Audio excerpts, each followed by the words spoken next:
Қарғам, халің жақсы ма? Мені қарттар үйіне апарып өткізгелі, бір ретте халімді сұрап келмедің-ау. Келем дегенің қане? Бітпейтін іс сапарда жүрсің бе? Мен сенен күдер үздім. Келмедің, күттім. Көңіл құсым сені және немерелерімді аңсайды.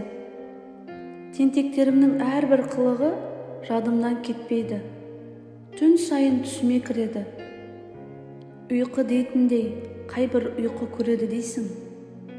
Жай ұйықтаған боламыз. Ұмытпа, мен анамын.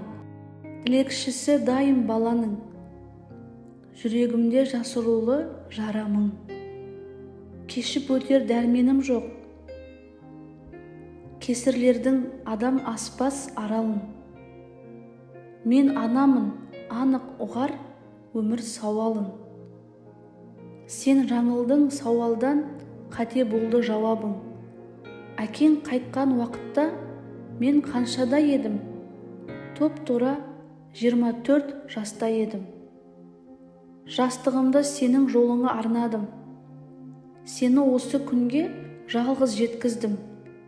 Саған қолымнан келгенінше жақсы ана бола алдым. Ал сен ше, маған жақсы перзент бола алдың ба? Ойлан. Балам-ау, сенен басқа жақын жалғанда ешкімім жоқ еді. Сенгенім, сүйенгенім, тірегім сен едің. Мен сенің жарыңды қызыңдай жақсы көрдім. Еш көңіліне тимедім. Ол мені келін болып түскен күннен ұнатпады. Менің аналық ақылымды еш құлағына ілмеді. Сен бәрін білдің, үндемедің, басындырдың, те алмадың.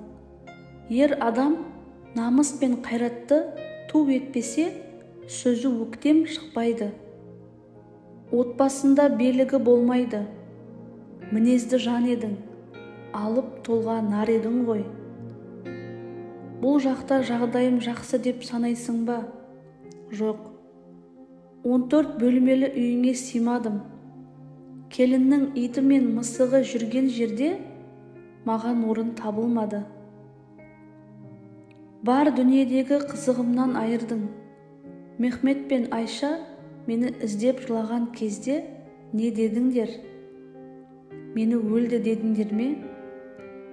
Маған келген қарттық сендерге де жетеді. Мен ренжімеймін. Мені өз үйімнен қуған сен емес. Келіннің ауыр сөздерін естімес үшін өзім де осы жаққа келмек едім. Мен ешкімнің тілдегеніне шыдай алмаймын. Намысымды ешкімге таптата алмаймын. Сол себептен үйден кеттім. Сен іздейме дедім. Жоқ, келмедің. Анаңды керек қылмадың. Мұрат, немеремді дұрыс тәрбиеле. Мен саған ер адамның болмысын бойыңа сіңіре алмаған шығармын. Сондықтан азаматтықты бойына тартуға тырыс. Аман бол. Тентектерді мен үшін құшағыңа қысып, бетінен сүй. Қарғам.